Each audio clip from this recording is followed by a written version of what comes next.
So fellas, it came out like this morning, I think. It's Monday.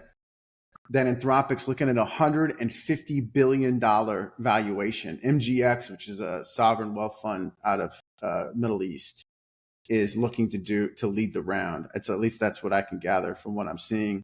But like 2 weeks back, they were floating $100 billion valuation.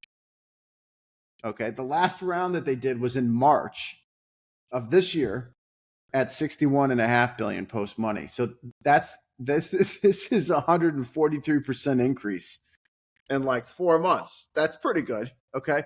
So the 4 billion ARR is where they're at right now. So this is a 37x revenue multiple. Their revenue's up 4x from January. Yeah, that's not a mistake. 4x from January. That's $3 billion of incremental ARR in just 6 months' time. So, fellas, what do you think about Anthropic? Maybe Clint, we'll start with you, man. Like, how do you think these guys stack up with like OpenAI, xAI? Like, what do you think of this valuation? Like, give me your thoughts. I mean, the valuations on these things, all of them are just absurd at the end of the day. But the valuations on public market stocks are absurd when you've got, I saw a report, I think it was from Goldman last week, that said that in terms of percentile speculation on companies with enterprise value versus sales of greater than 10x is in the 98th percentile. So look, this is just the nature of the world we live in. Money isn't real. NVIDIA is worth more than the material sector, industrial sector, close to the whole value of the financial sector. Like, you're talking about the Ricky Bobby economy, which is you're either first or last. And in AI, if you've got AI on the name, people are going to throw money at it. So these valuations have gone crazy. As far as Anthropic, I don't see how they beat out the other players in the space. There's more room for one, but I kind of want to bet on the winners there. And so I think there's other places to go. We talk about this all the time in terms of investing in AI. I'm not a big fan in investing in these large language model systems or platforms. I prefer infrastructure where the money's flowing than to bet on the players that are having to spend the most money. So it's going to be really interesting to see kind of how they fare, but the product's great. I just don't see how they, I don't see how this valuation can be justified, even though they 4x sales, right? In a short order. Can they maintain that type of growth? When you're talking about 37 times sales as a valuation, you have to make that bet. You're betting on persistence of that insane growth rate, and I just don't think that's a realistic expectation. Right. Okay. So to Clint's point, Nick, to Clint's point on the infrastructure component, like xAI and OpenAI have both gone out and bought their own like GPUs, right? That's like a thing. They're building their own data centers to run their models off of. Anthropic hasn't done that. They like cut deals with some of the larger cloud providers. Like, is that also too? Anthropic's had a lot of dilution, right? Like that $61 billion round that they did, there was a lot of dilution that was that flowed through from some of the convertible notes that they had. So what do you think about the kind of deviation of business strategy, right? And does that impact, you think, the valuation in the long run? Or like, what are your thoughts on how these things are kind of shaking out, these large language models and the paths that they're taking going forward?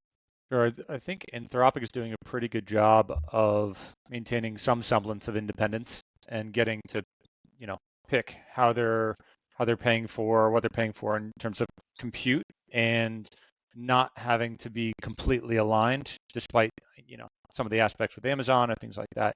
It's not the same as the situation as OpenAI plus Microsoft. And then, that growth rate of 4x is pretty wild. So obviously they're doing something right, not being restrained by any partner beyond, excessive dilution and having to raise a whole lot of money. But if you compound out 4x growth over such a short period of time, you can get to that 37x multiple. So that's where my head's at. Right. And it sounds like, they're chasing the money, and the Middle East is a good place for it. We were talking about the players before. Who are the players out there? It's like Cristiano Ronaldo getting picked up by the Saudi Pro League at $250 million a year. Right. That's just how this is happening. When there's a lot of money, folks can take these big bets. And I think at the 25x come 37x, it's actually not terribly nuts. So Okay. I'm gonna be pretty supportive here because everybody's really concerned about how the next generation of search might look as well. When you're Right. looking at, could Google be disruptive? Yes. And might it be one player or could it be several? I think in this case, it still could be several. Anthropic, Perplexity, OpenAI, because when people are using these, they're doing slightly more research than trying to navigate to a website. So yeah, Right. I think this is pretty cool as a bet. And then I do feel as though they are a better position than someone like an OpenAI, and it justifies that Right. multiple. Okay. Right. Okay. So Evan, you're my like resident product guy here, right? What do you think about like ultimately I think what both Clint and Nick just said is like if the revenue growth persists, then this maybe makes sense, right? But that's like potentially a very challenging thing to do. Like, how do you think of Anthropic's product, like, and how it stacks up to what's happening with like OpenAI and xAI? Do you think these guys are going to be able to continue this type of revenue growth? Do you think they got a product that can do that, or a product team that can continue to innovate and deliver kind of interesting products that continue to drive that revenue growth? I do. I think Anthropic has a world-class product. I've said it on this pod before. I'm a pretty big user of all of the models, but Claude tends to be the one that I lean to for a lot of important tasks. Also, Claude Code has like totally taken over the developer world by storm. Windsurf and Cursor were all the big stories for the first half of the year, and now everybody you hear is just like, well, just Claude Code. Like at the end of the day, Yeah. and Claude's model underneath it was ultimately the thing powering those shifts, anyways. So you're seeing them go after verticals pretty effectively. They just launched their Claude for financial services. They're going after different, like they're going to do legal next. I think they have an excellent product, and I do believe that they can execute, and they are executing. I also think we're really early on in a big paradigm shift market, and so I think there's a massive greenfield for them to grow into. 37x seems expensive, but not unbelievable in my opinion. Right. I think that there's a lot of opportunity there. I guess the challenge is I think that if you look at the daily active users and market share compared to OpenAI, it doesn't feel like they're 50% less. If OpenAI is trading at 300, they have way less than 50% of the users of OpenAI. Yeah. So they have a lot to grow. And the question is like, well, was OpenAI overvalued? Is Anthropic overvalued? Which one is right or wrong? I think there's a lot to be determined there.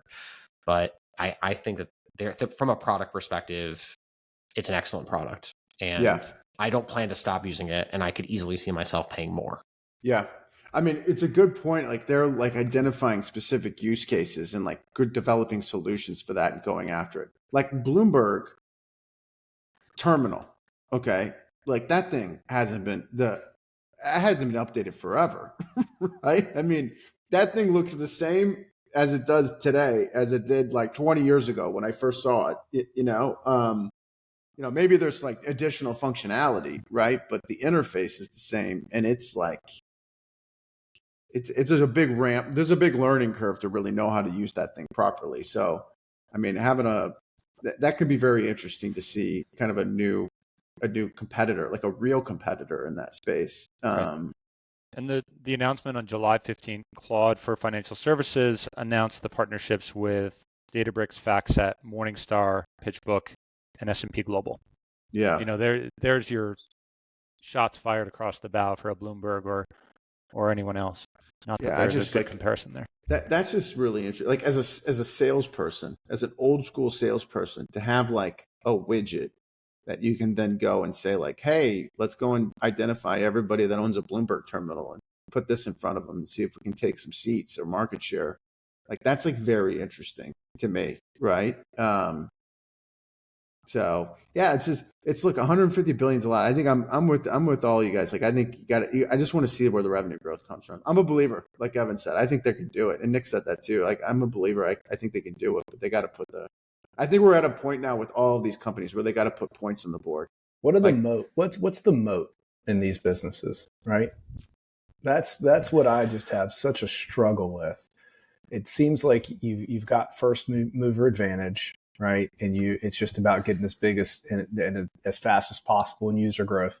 But what's the sustainable moat? Yeah. That's my big challenge. I think it's a great question. But as someone who uses all of the models, and I'm actively using Gemini, OpenAI, Claude, and Grok probably on a daily basis, and Perplexity, I continue to move and use Claude for the most, in my opinion, my most important tasks. And so if the moat is just the best quality product and the thing that matters the most, I think it's like, well, can they defend that? It's going to be challenging, but they're doing a great job of it so far. Yeah, quality can be a moat, right? I was mainly speaking on the whole industry in general. It just, it's a challenging environment to get my head around from a valuation perspective without sustainable long-term moats, because as we saw with the DeepSeek, just how quick disruption can rise from the ashes and shake things up a little bit. And now you're hearing, I think you guys talked about this on the last podcast, but now you're seeing financial institutions start to cuff the data a little bit, right? I think you're going to see that more and more. We've always talked about on this podcast that the war is going to be over data and data access and usage. So I don't know. It's just such an interesting, it's the greatest time to be alive, be able to witness these things, but it's going to be interesting to see how that unfolds without a sustainable moat. I would say this though. I would answer this though, Clint. Like, I think access to GPUs seems to be something that you could probably build a moat around. And that seems to be like a huge area of focus, obviously, for people. Access to electricity is something like the infrastructure component, right? I think is a big one. The talent thing's nuts. I mean, these Meta's hiring people, paying them $1 billion over 5 years. It's like, it's wild, right? To your point though, like a bunch of fellows from China, rip out DeepSeek and like surprise everybody. You know what I mean? So like, I guess there's always potential for that, but one could argue if you're paying these big dollar amounts, that these people must be wildly talented, right? The investment is real. We're seeing the investment is massive. Yeah. The one thing I am interested in is like Google hasn't let it rip yet. They really haven't, right?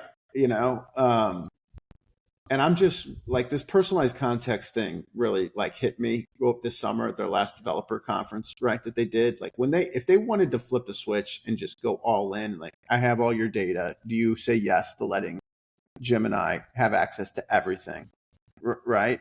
And then what that looks like, or if they started standing up solutions around that, like, they could catapult themselves very quickly into like, a top 3 I would position. sign up. I use agent mode on OpenAI, and it's fantastic, man. Yeah. Just the other thing, just going back to the moat for a second, people used to say the same thing about cloud. They're like, oh, well, Azure, Google Cloud, AWS, like, what's the moat?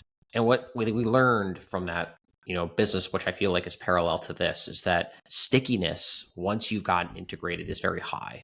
Yeah. And cost of switching becomes higher. Stickiness. Yeah, and remember, Amazon is a massive investor in Anthropic, and AWS is still the market leader, from my understanding, in cloud. And so if you are a business or an enterprise building on AWS, there's a high probability that Claude will be or Anthropic software will be somewhat integrated to that, which creates a massive opportunity for them too, and it's very sticky. So I'm not as concerned about the moats at this very moment, but I do think that we've seen in the past that stickiness can be the sort of thing that keeps people. This is a very good point. And I'd also offer too, like, in the context of large language models, there's also like the memory around that, which which is not kind of quite the same as the stickiness for the cloud provider. It's like a new thing that's specific to probably AI. But like, if you're a business and you're using Anthropic or any of these platforms, right, and you're generating that, the AI has that memory, your instance of the AI has that memory around your business, that's going to be tough to like pull yourself away from that and go somewhere else if you can't take it with you, right? Yeah, that's a great point too, because that's like with me with OpenAI, I've done so many projects with it on the pro version. I mean, it's got everything in there. It like knows you, man. It knows you. I have the inverse problem, actually, though. I feel like, because I've used it for so many document revisions, like, large contracts and policies, where I've dropped it into ChatGPT and it uses its memory and it remembers errors, like things I changed. Like I can't unlearn it. I'm like, oh, don't remember that. I actually changed that policy. Like, and it's like, oh, like you said this thing, and I'm like, no, you need to forget that. I don't know how to like update it with like the right context. Yes, that's a funny. good point. You should write the OpenAI team. Maybe they could find a solution for you for that. Yeah, maybe. All right, fellas, let's move on. All right, so xAI. So xAI did this really interesting deal with Valor, which is one of their venture capital fund investors, right? So Valor is going to go out and buy $12 billion of GPUs. Okay, my estimate is that's 350,000 GPUs. It's a lot, right? I mean, $12 billion is a lot of money, full stop, right? And then they're going to lease these GPUs back to xAI. I can only imagine there's some covenant, like there's something going on here where like this isn't happening through xAI's like legal entity structure. Like maybe I know course. they just It's did an a debt. SPV. It reminds me of Enron. Well, like it sounds a little fishy to me. I just like I wonder they just did a debt raise. I wonder if there's like covenants in that debt, that bond, that like note that they did if they can't do more or something. So this is like a creative way to like kind of circumvent that, I suppose. Yeah. I put the same notes down when you said, hey, we want to talk about this Valor debt facility. I actually didn't spark anything fishy on me. It was just, you know what, these are going to be loans that have a number of covenants on them that will just guarantee those guys are going to come out decently well. If now, Valor wants to benefit from earlier investments and exposure they already have to the company on the equity side, they want to promote growth, and maybe they don't want to add on additional equity or additional risk, that same degree of risk, they can come in with this and kind of guarantee, or as close to guarantee, their payback while helping the company at the same time. So I don't smell anything fishy. I just bet that they're going to be benefiting immensely from what people aren't seeing written all across those debt facilities. So I think it's a good play for Valor for sure. Valor's like, dude, those guys are ride or die with Musk. Like Antonio Gracias and Musk have, I think, been friends forever. And in fact, Gracias even helped out with Doge. He was doing like Social Security stuff. So hats off to him. Thanks for the time and effort. I mean, those guys are like joined at the hip, which is awesome, I think, for the Valor folks. And right. I like for everything that I hear about Valor, they're like very smart people over there, right? So I'm sure this is a very good deal for both investors, xAI and Valor, I would have to imagine, right? But maybe the other thing that caught me by surprise on this, okay, so Musk put out a tweet. So Musk wants to get to 1 million GPUs, which I thought was like an astronomically high number, considering like what's going on out there. Like I think Grok 4 was trained on like 100,000, 150,000. I tried to find like the exact number through some research. I couldn't put my finger on it. But Grok 4 is like I think a very good model. I use that a lot, right? And it tested very well with a lot of the benchmark scores. So I can only imagine what a model that's trained on 1 million GPUs is going to look like, right? So there's that. But there's a couple things as I was putting together notes on this. So one, it looks like they already have 230,000 GPUs operational. Musk said another 550,000 are going to go online in a few weeks' time. So that's 780,000. I don't know if in that 550 it must include this 350,000 coming from Valor. It must, right? I would have to think. But anyway, that's 780,000. So they're getting close to the million, right? But since I also love Grok, GROQ, the semiconductor company, Musk also noted in that same tweet that inference is happening through their cloud providers. So these million GPUs are used only for training, and inference is happening through rented chips from other parties, whether they're GPUs or Grok inference or whatever it is. Like very interesting. I don't think a lot of people. I didn't fully appreciate that, right? So I'll stop talking. So maybe Evan, we'll go back around the horn this way. Like, what do you think of, 1 million GPUs, like Grok 4, being trained on, I think something less than 200,000. Is that going to make a difference? It looks like it is. Like, What are your thoughts on just this Valor deal and how they're structuring it? Let it Oh rip. my God.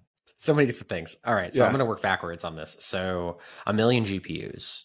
Well, one, I understand that the latest model of Grok was trained on a couple 100,000 GPUs, and it demonstrated that the amount of GPUs does have some sort of impact on the quality of the output. Mhm. It's theoretical, of course, whether or not that scaling law actually applies, or if there is like a S curve where at some point it Right. sort of peaks out. Plateaus. Yeah. So there's some big risk there, specifically on the financial side. 1 million GPUs, I still wonder if they have the electricity output capable of running it. I mean, I believe this is somewhere in Tennessee, if I'm correct. Yeah, right? Memphis. They're doing Yeah. some natty gas. They're using some natty gas generators now. It's just like you need a lot of energy to run that. Now, if they're not doing the inference, it's really all for model training. I mean, it's quite interesting. And I'm glad that someone's taking this massively big bet on seeing if it works, because if it does, it could be pretty exciting. So now taking it all the way back to the Valor deal, to me, I think it's interesting. I think it's, Valor, they're quite smart. I feel it's like conflicts of interest. Like how much, like, hey, like why not just give the company more equity so they could buy the GPUs outright? Like, why are you purchasing them and leasing them directly to your company? Are you a director of both businesses? Like, what's the benefit here? I feel like there's some element here, and maybe this is conspiracy Evan putting his hat on for a second, which is that, taking those, if, Valor buys those GPUs, they take them out of the market. They can't go to a competitor, right? So while one way you're giving your portfolio company access at a great price, at a great value, and a great economic deal for both parties, you're also taking a bunch of GPUs away from OpenAI, and Gemini and all the other ones. So there's just some world where, like, I think they're playing for keeps here, right? For sure. There's got to be some logical reason on why they structured it this way. That's like, non-public information. Yeah. Right. So whether I think NVIDIA couldn't sell that much to one party at one time, or there was some covenant in the note. There's had to be something that's like not obvious that allowed this structure to happen. I think. I don't know. What do you think, Nick? Yeah, I love that last thought. It's not like you can't use those GPUs somewhere else. Any of the portcos, any other Musk company, any other anything. Everybody's vying for them, and so much of that is already pre-bought. So I'm not going to say it's riskless, because the cost for each could go down in the future, but I don't know that that's necessarily the case. So I really like that as a compliment to the bet. It's reducing the risk of the bet in any case. It's perfect. Yeah. I mean, it kind of mirrors what's happening with OpenAI, right? They had like, a separate company effectively with SoftBank that's buying chips, and they're standing up data centers. I mean, it's very similar. Isn't it what, right? Isn't it what all of these, like, OpenAI signs a deal with Microsoft and they get Azure credits, right? Like Anthropic signs a deal with Amazon and they get AWS credits. It's like, we've seen this sort of round tripping of dollars before. It's just NVIDIA, another version NVIDIA of that. And CoreWeave. NVIDIA and CoreWeave, exactly. There you go. We've seen it before. Yeah, that's interesting. All right, Clint, any thoughts on the deal? No, not, I think everybody's on the same page here. I think this is creative financing. I think it makes sense for, the company leasing out the GPUs, because we've seen there's collateral value there in terms of lending with the CoreWeave example. So, there's access to liquidity from having the GPUs, and from a resource allocation perspective, from xAI's point of view, get you to your goal faster, probably, right? Without having to eat up your entire operating budget on owning the GPUs, right? Especially since it's a depreciating asset, or at least it should be in theory. And so it provides, it provides flexibility down the road. What if there is, a major revolution in compute, right? We have these from time to time, and we have a leap forward, and you're holding a bunch of these GPUs, right? You're able to pass that risk off. So I'm with Evan, though. The power is my biggest question. To do 1 million GPUs, you need a gigawatt, roughly, right? That's probably the high side of the estimate. It's about 0.7 or 700 kilowatts to a gigawatt. A gigawatt's a Dallas. It's Dallas, Texas. Jesus. So you need a Dallas, Texas to run on the grid to run that. Think about what you're talking about. You're talking about a lot of people. It's a lot of electricity usage. And I still think that's the gold mine here, is betting on that infrastructure bill out. and electricity demand going through the roof. Electricity is already up, just from a price perspective, up 35% year over year. You want to find inflation, that's where you find it. And I think there's significant opportunity in that space. Is there notice though for Memphis providing more energy than that capacity? Like, how are they going to do it? Well, no, they're Yeah, doing why are we natty going gas somewhere Doing generators. nat gas. Nat gas? They're doing natty gas generators, and then they've got Tesla batteries, like industrial batteries in there. They're storing it. If we want natural gas, we can also go further north. Maybe it's more expensive to Pennsylvania. Or you go to Texas, like in the Fermi deal that they're doing, that 11 gigawatt center with Texas Tech. Well, listen, did you see this thing that Trump did? This executive order that Trump signed last week, this AI, I'm going to butcher I can't remember the formal name of it, but the AI plan, right? I mean, they basically said like green light on everything. Yeah, I listened to his speech, it's and I was like, it's like the Manhattan Project. Is what everybody's it was like, calling. yes, whatever you need. It's a national security issue. Got to win it. Yeah, so like, I mean, and like Lee Zeldin's the head of the EPA, which I think a lot of this like electricity production stuff kind of follows, you know, some of it falls under him, or at least the speed of which the stuff can get stood up front falls under him. And Trump was like, you got a week to approve stuff. I mean, it's like, they're just saying yes. It's like, go. Like, what do you need? Natty gas generators? Go ahead. What else? Just let it rip, fellas. Like, let it rip. You know, it's like, I mean, I don't think that's going to be a blocker anymore. Well, I think the time to set up the production of it, obviously. Yeah, deregulation is going to help. But I mean, if you listen to Eric Schmidt, what he said is we're going to need 90 gigawatts. Right. 90. So we're talking about a nuclear plant is 1 gigawatt top end. So you're talking about 90 of those, 90 Dallases, 90 nuclear plants. Yeah. Like, and that's most likely a conservative estimate if there's not a major leap in the energy efficiency of these GPUs and the compute needed to scale. So guys, just think about how all this like plays out. That's why I kind of get excited about this as an investor, because like if the electricity use estimates play out, right, then that means that the GPU and the data center estimates play out, which means the use of AI and the implementation of AI and these models play out like in the economy. Like the productivity gains in the economy are going to be through the roof. Here comes all the of this boom. plays out. Think about what it means just economically, just the amount of cap. Because where are we going to get the money? And it's not complicated, but where are you going to get the money for 90 gigawatts for that amount of infrastructure for Apollo's conservative estimate of $2 trillion? Where are you going to get it? Yeah. You're going to get it by printing it. Yeah. This is unbelievable. We're gonna print it, but then to your point, Clint, like all the time, like I had massive deflation from all of the product, you know what I mean, from all this unleash of automation and productivity, right? It's gonna be so interesting. I'm like this next like 10 to 20 years. I like had a back and forth with my wife today on education with our kids and like how they use AI. This is the new thing now. I got a feeling that's going to come out with kids is like how much AI and large language models they should use. Like, should they use it or should they not use it? Well, you've seen these reports come out and say like you're harming yourself if you're using AI, become dependent on AI. Like it's messing with your ability to learn and process. My take, that's like fighting the ocean. Oh, yeah, I'm just like, why don't you just think about other things like benefit? Like I think it's gonna raise awareness and impact humanity positively, but that's just the way I view it. You gotta just, I don't know. Yeah, another way to look at the calculator. Yeah. Right. That's how you're able to do Calc 2 now. A whole lot easier rather than doing every smaller piece of the equation. No, you're golden. Yeah, it's going to be hard. It will be. I do think it's more. I do think it's going to be hard for kids. Yeah. I do think it's going to be hard for kids though, because there's going to be a lot of change in a very short period of time. So like them understanding like what, like kind of when I was growing up, there was just like a way to do things and you just did it that way. It was like laid out for you, right? And you did it that way. Kids are so much more adaptable than we are though as adults. We're the ones that get fixated, right? The kids are adaptable. Yeah, but there's like but Clint, like if the parents don't even know which way to point you, that's like, there's like a generally accepted path when I was a kid, and I think through the 90s and the 2000s and even the teens. And like now there's no like, I think, clear path. I mean, there's a lot of smart people who are saying we're going like this way, like I'm taking a right turn, and like, so there's going to be this, like, there's going to be no social norm now, I think, for kids. There's going to be like people splintering off and heading in all different kind of directions, which is going to be kind of wild to see what happens. Beautiful chaos.